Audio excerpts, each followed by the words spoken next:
You can't imagine what the girl in this story has been through. I believe you will be shocked by what she has been through. Please watch the whole video to understand more about the life of the 10-year-old granddaughter and her grandfather. Nice to meet you again. In today's story, the car stopped in front of the gate. The driver, an acquaintance of Mr. Walters, got out and opened the door for the girl. Emma got out slowly, her legs still shaking a little. She carried only a backpack and a small purple suitcase. Dusty from the long journey, her dark brown hair was slightly messy, hanging down, covering most of her pale face. Mr. Walters stood, waiting, on the porch. Tall and thin, wearing old denim overalls and a rolled-up plaid shirt. His beard was streaked with grey, his eyes deep and deep. He did not come to hug his granddaughter like people usually did. He just nodded slightly as if to confirm. Yes, it is him. Hello, sir, Emma mumbled, her eyes still on her muddy boots. Walter nodded. Come in. It's getting dark. The old wooden house smelled of pine and the dust of time. Emma's room was upstairs at the end of the hall where her mother had been. Walter hadn't changed in all those years. There were still a few old books on the shelf, a faded rag doll, and a small framed photo of Emma's mother. As a child, her face vaguely similar to Emma's. Now Emma looked around, put her suitcase down next to the bed, and sat down, hugging her knees. There were no tears, just a feeling of emptiness creeping through her. Dinner was fried chicken and boiled vegetables. Walter wasn't a good cook, but he wasn't a clumsy one either. Emma ate little, mostly picking vegetables. The two of them sat across from each other at the large wooden table, so quiet that the ticking of the clock could be heard. Would you like some more? He asked, his voice not forced but not intimate either.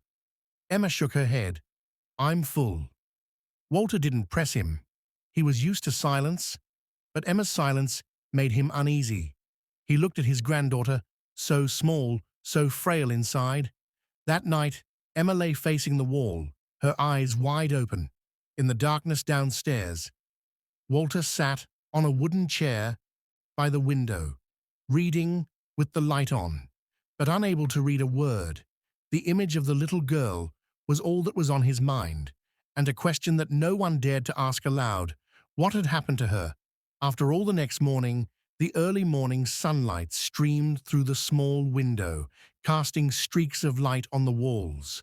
The crowing of roosters and the distant sound of tractors signaled the start of a new day in the countryside. Emma woke up early, but did not get out of bed.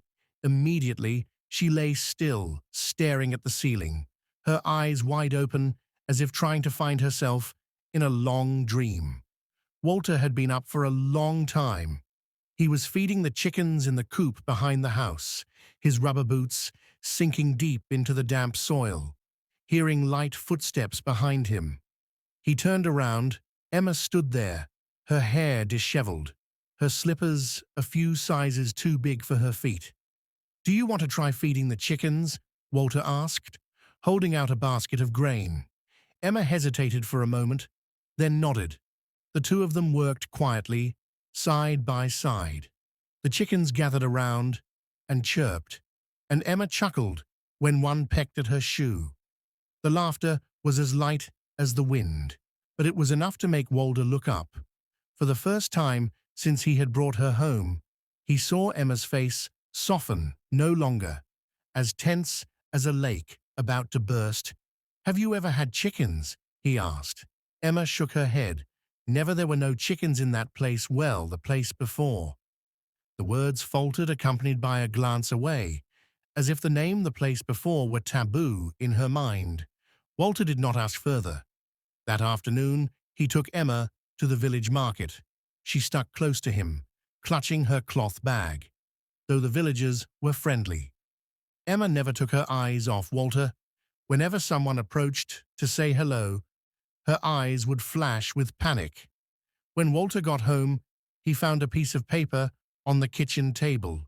It was a pencil, drawing a chicken, pecking at grain with the words scrolled beneath, "Her name is Becky." He smiled. It had been a long time since he had seen a hand-drawn piece of paper in the house that night. Emma dreamed again. She dreamed of a dark room where a large figure was approaching. There was alcohol on his breath, a low laugh behind him, and an iron-like arm around his shoulder. Emma woke up drenched in sweat, her heart pounding. She sat up, looking around the dark room in horror. The door opened slightly. Walter was standing there holding a small oil lamp. "What's wrong?" he asked, his voice low. Emma just shook her head, her eyes red.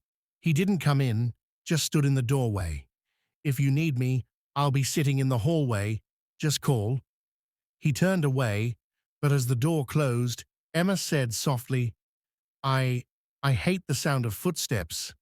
Walter paused, turning his head. "Footsteps in the night. It reminds me." She didn't say anything more, but just that one sentence made. When you don't want them to remember that the next morning, Emma found him in the chicken coop. She had a new piece of paper in her hand, and she had drawn a little chicken next to Becky. She held it out and said softly, "I'll name him Walter, the leader of the flock." Walter looked at her and laughed dryly. For the first time, perhaps in many years, he nodded slightly, his eyes sparkling slightly. She was opening her heart, little by little. The summer in the village passed, like a quiet river. The days at Walter's house gradually took on a rhythm of their own. Emma woke up at dawn.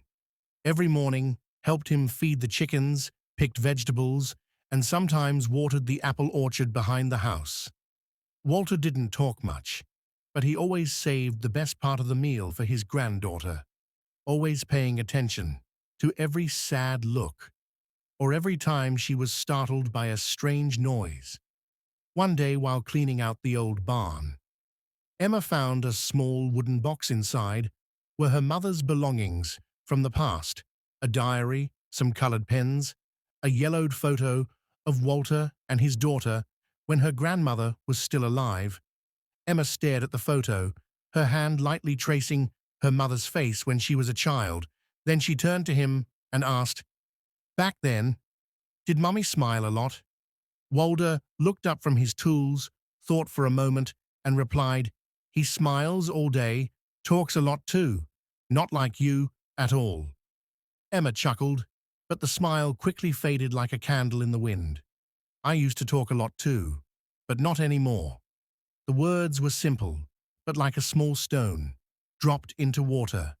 Walter felt something heavy spreading circle by circle. One hot afternoon, Emma sat under a large apple tree. Drawing book in hand, she was drawing a portrait of Mr. Walter Straw Hat, rolled up shirt hoe in hand, not exactly the same, but the eyes, those were the eyes, deep and warm, like ashes. Walter came closer, glanced at the drawing. He said softly, "Drawing is also a way to remember, right?" Emma nodded, and not to have to say it. Walter asked no more questions, but he knew in his heart there were things Emma couldn't name, so she used her drawing to hold on to instead of facing them that night as she was getting ready for bed. Emma suddenly asked, "Grandpa, if a person does something bad to another person but leaves no trace, will that person be punished?"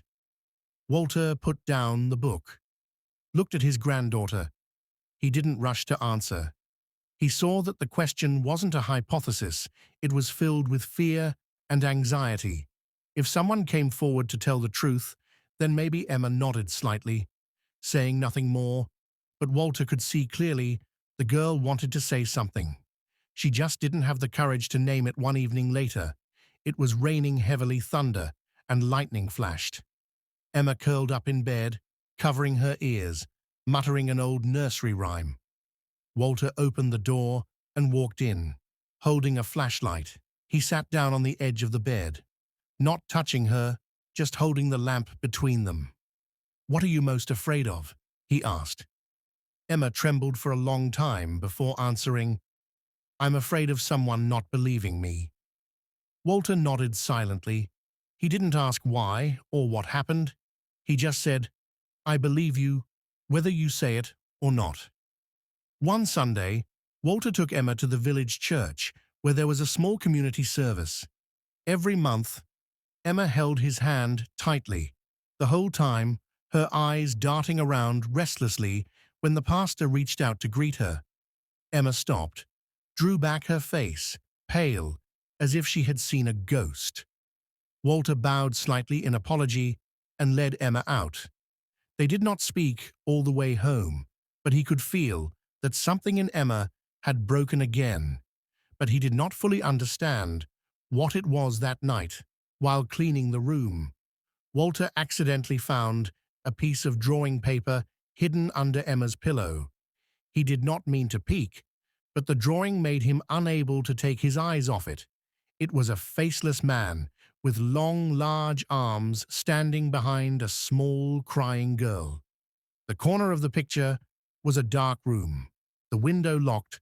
Walter's heart ached. The next morning, he visited June, his old neighbor and his wife's best friend. She had always told him about the village, and she knew his family better than anyone else. When your daughter left to follow her new husband, I was worried, June said, stirring her tea. What's wrong? The way you looked at people, always smiling, but his eyes weren't smiling. I caught him screaming at your daughter in the parking lot, and she was quiet. Walter squeezed her hand. Do you think he ever did anything to her? June looked at him, was silent for a moment, and then sighed. I don't know, but if you suspect something, you should trust your instincts. That night, Emma stood on the porch, clutching a small teddy bear. There was a light mist, and the moon hung low in the thin clouds.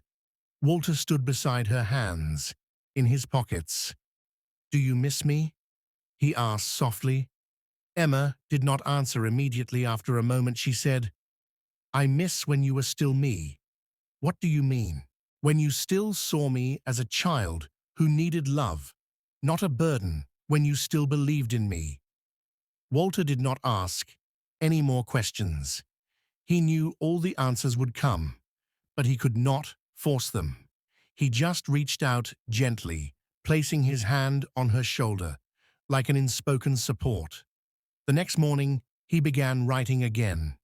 One Sunday, Walter took Emma to the village church, where there was a small community service every month. Emma held his hand tightly the whole time, her eyes darting around restlessly when the pastor reached out to greet her. Emma stopped, drew back her face, pale, as if she had seen a ghost. Walter bowed slightly in apology and led Emma out. They did not speak all the way home, but he could feel that something in Emma had broken again, but he did not fully understand what it was. That night, while cleaning the room, Walter accidentally found a piece of drawing paper hidden under Emma's pillow.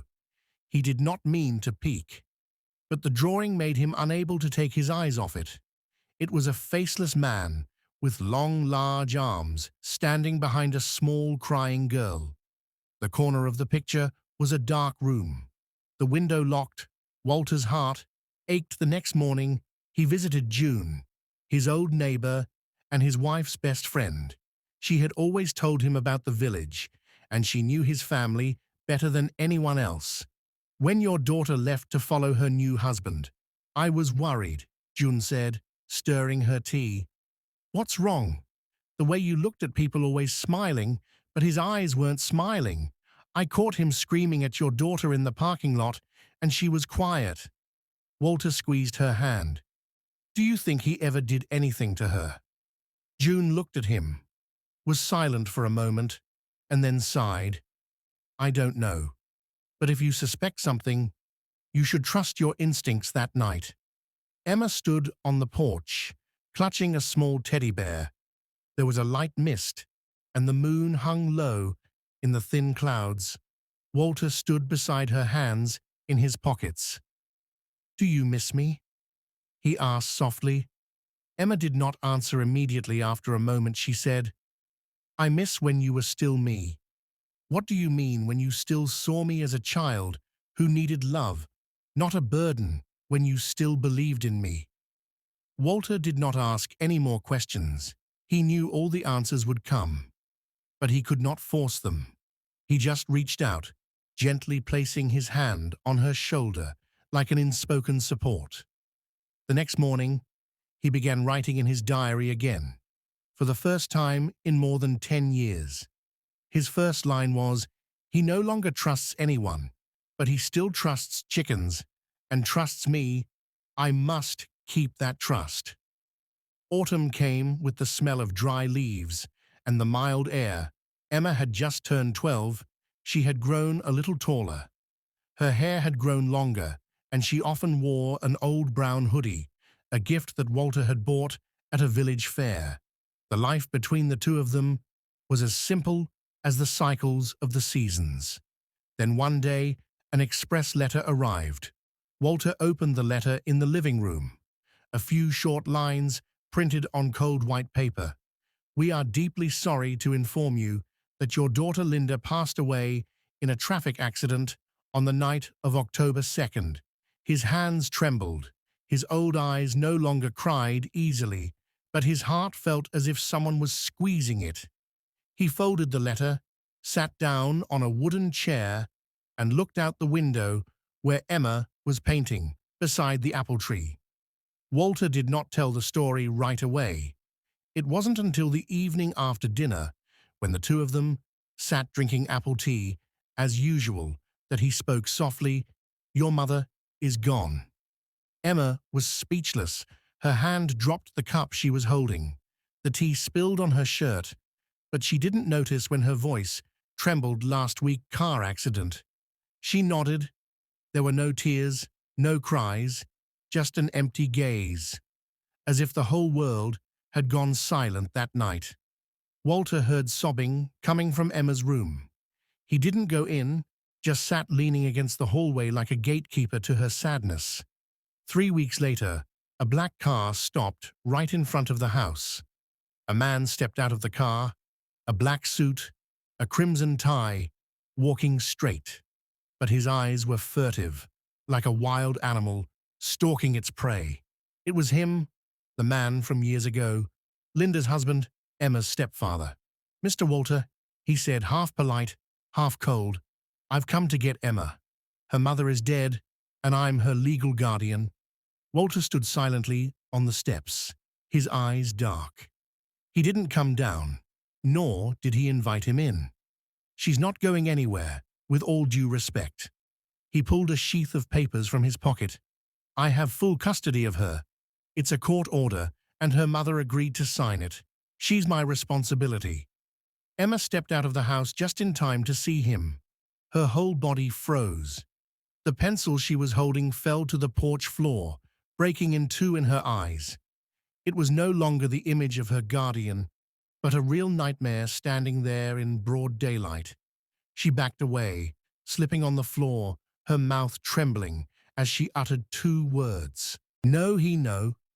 Walter turned around, catching his niece in time.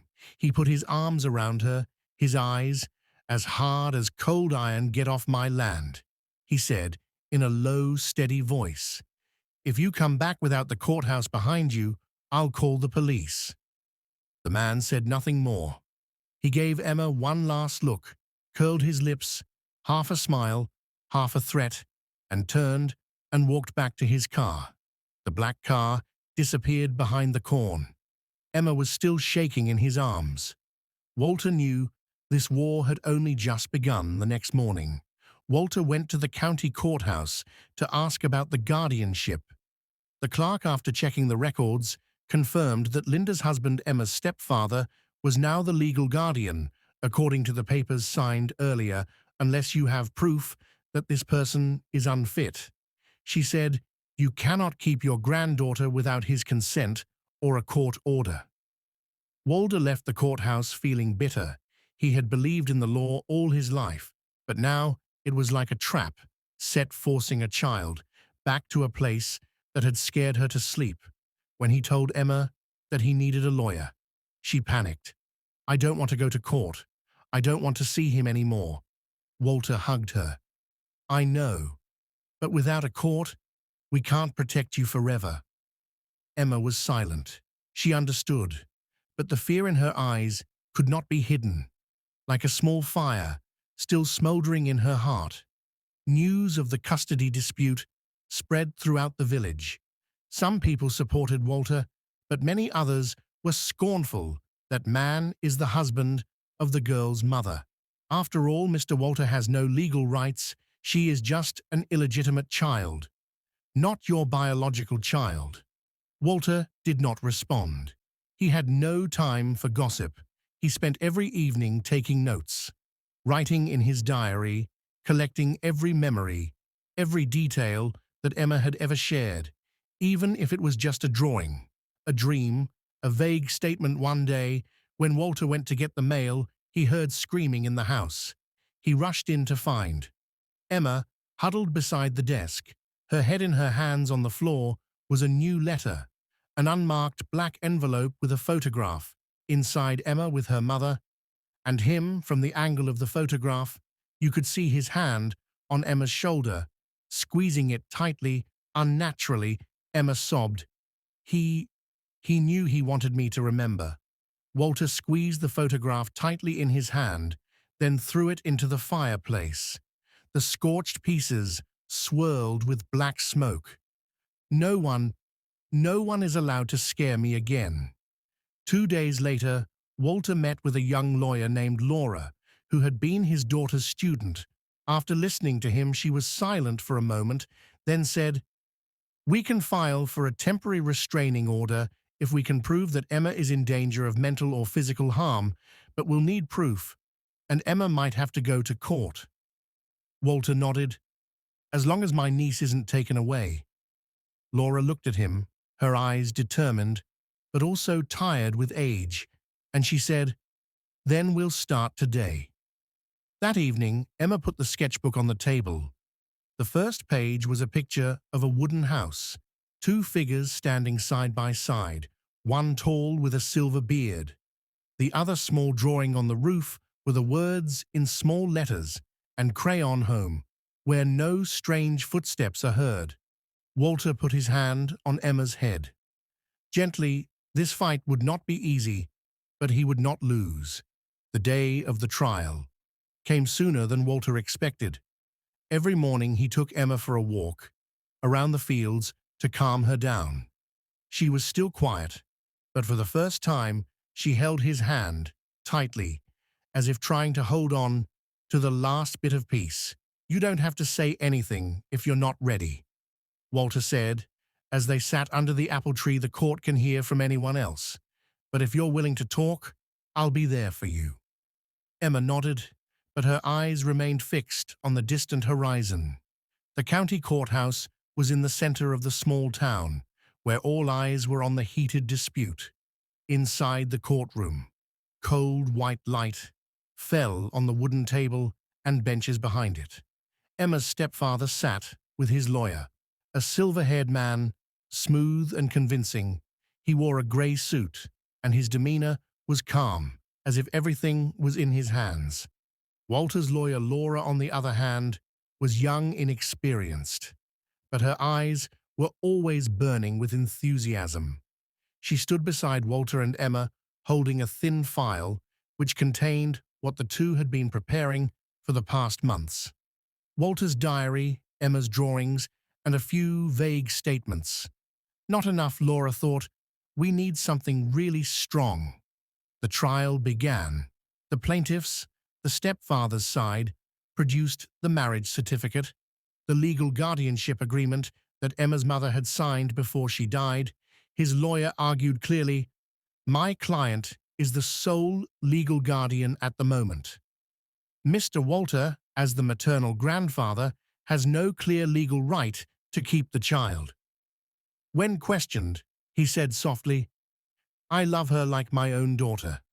The current estrangement is due to Mr. Walter's deliberate attempt to separate her."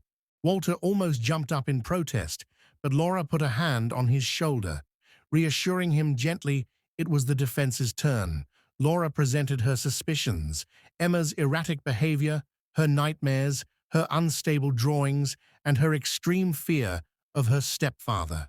The judge nodded, but his face gave little away. Does she have anything to say herself? He asked, his voice soft, but clear. Emma sat with her head bowed. After a long moment, she shook her head slightly, her lips pressed together, her hands clasped together until they were white. No, I don't want to talk. The silence stretched. Laura stood up, trying to keep her composure. Your Honor, children who have been traumatized often don't tell the truth right away, but that doesn't mean the trauma isn't there. The plaintiff's lawyer chuckled, then retorted, and we can't rely on feelings as a substitute for evidence. The judge asked both sides to sit down, and he would consider the decision. Later, Walter felt his hands shaking. For the first time in years, he felt helpless. Emma turned to him, whispering, "If I tell you, will I be able to stay with you forever?" Walter looked deeply into his granddaughter's eyes that had been betrayed too many times. No one can take you away from me if I'm brave enough to stay.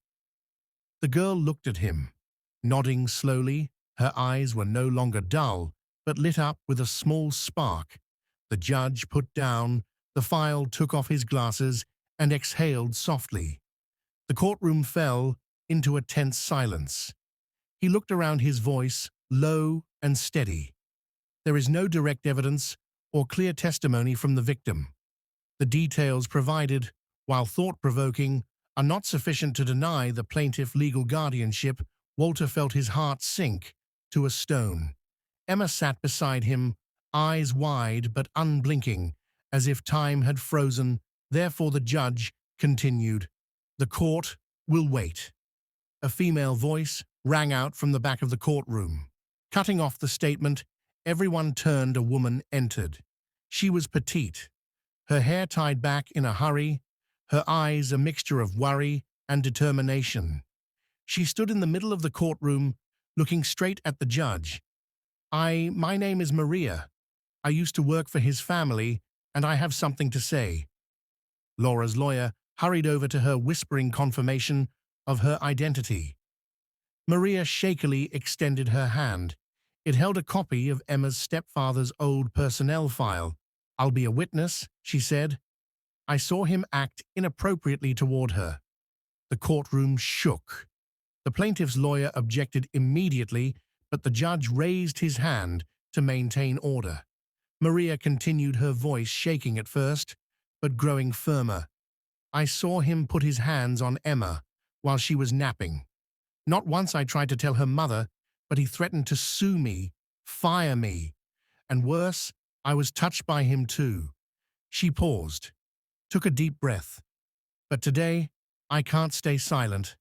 I don't want another child to be afraid of their stepfather." Emma bowed her head, tears starting to fall. Walter put his arm around her shoulders, like a cliff protecting her from a fierce storm. Laura's lawyer immediately asked the court to allow Maria to be an additional witness.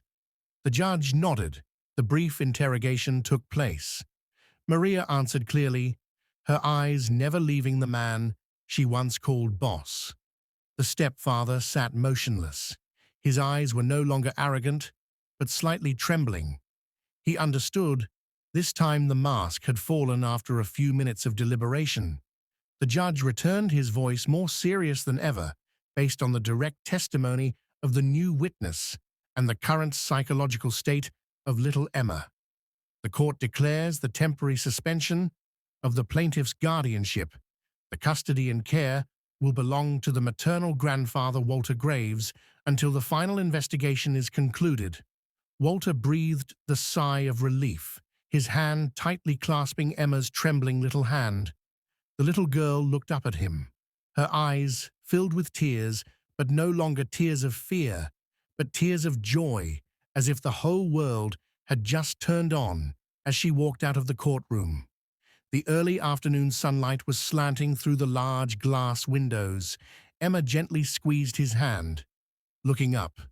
You won't have nightmares anymore, right? Walter chuckled gently, placing his hand on her head. If you do, I'll dream with you, so you two can know how to get out behind. Maria stood silently watching her hands, clutching the cloth bag. She said nothing, only smiled slightly. Perhaps for the first time in many years, she had just escaped her own darkness. The following spring, Emma stood on the threshold of 13. She was no longer the shy girl who had hidden behind her grandfather, but a growing woman with a deeper, more determined gaze, as if the dark nights she had experienced had forged a strong heart. Walter's old wooden house gradually came to life. The flower pots on the porch were in full bloom, and paintings covered the walls. Emma turned the attic into her own studio, where she spent hours each week drawing, not just to forget, but to tell. One of the most striking paintings was of two silhouettes sitting side by side under an apple tree. One tall, one small. In the corner of the painting, she wrote, "We sat through many summers, and each was the first." Walter was getting older. His hair was grey, and his hands sometimes trembled as he made his morning tea. But the smile remained the same, and it was still a special smile reserved for his granddaughter. Every evening he sat on the porch, listening to Emma tell stories about school, her friends, the time she slipped and fell on the soccer field, or the time her art teacher asked her, "Who did you learn to draw from?" "From someone who couldn't hold a brush," she replied, "but knew how to balance my heart." Walter smiled. "That's flattering, not flattering," Emma said slightly. "I'm thanking you." The years that followed flowed like a smooth river, smooth, steady, without thunder or sudden shadows. Emma grew taller, almost as tall as him, with her hair cut short to her shoulders, often tied back with a blue ribbon, the color she called the most peaceful. One summer day, when Emma was 16, she was invited to participate in a state youth art exhibition. Among the selected works, there was one that made people pause the longest: a small wooden roof with two old wooden chairs in front. One of them empty. Beneath it was the inscription, "There are people who don't go to school to be parents, but they live like a mountain." Walter stood beside his granddaughter. At the exhibition, he said nothing, just smiled, his eyes sparkling like the sunlight on the rice fields. One day, after they sat watching the sunset, Emma suddenly asked, "If you hadn't kept me, did you ever think about what would have happened?" Walter was silent for a long time. "I thought you would have lived, but maybe you would have lived like a tree that has been broken and has to grow back crooked, weak. Now you grow straight, even with scars." "That's what I know," Emma nodded, resting her head on his shoulder. The summer wind blew through the porch, carrying the scent of lavender, and in spoken words, the day Emma graduated from high school. The sun was mild, the schoolyard was festooned with flags and flowers. Rows of chairs were neatly arranged, and in the crowd of parents, Walter sat on a folding wooden chair wearing an old straw hat, the only thing he found suitable for such a solemn occasion. He watched Emma walk up to the stage to receive her diploma. Her hair was tied back, her smile was bright, her steps were confident, as if she had never been afraid of the dark. Unlike the other children, Emma did not walk alone. She held out her hand, inviting Walter to walk up with her. The whole schoolyard was silent for a few seconds. Then there was a round of applause, soft but sincere. When she received her diploma, she turned to him and said softly enough for only he to hear, "I'm standing here because you never left your seat." Walter laughed, his throat tightening. He didn't need any more words. That one look was enough to last a lifetime. That evening, after a small party, With a few close friends, Emma and he returned to the familiar wooden house. The sky was full of stars. Walter sat on a wooden bench on the porch, and Emma, in a simple white dress, carried 2 glasses of apple juice, placing one in his hand. "You know," she began. "Many people ask me if I resent the past. What do you say?" I say no. I'm just grateful for what I have now, and I'm proud that I got through it without losing myself. Walter nodded, not answering. He took a sip of apple juice, then leaned his head back against the back of the chair. They were both silent for a moment, listening only to the chirping of insects in the night. Emma pulled a folded letter from her skirt pocket. She handed it to him, saying, "I wrote this in my last English class. The topic was write to someone who changed your life, but I didn't turn it in. I wanted to give it to you." Walter opened it.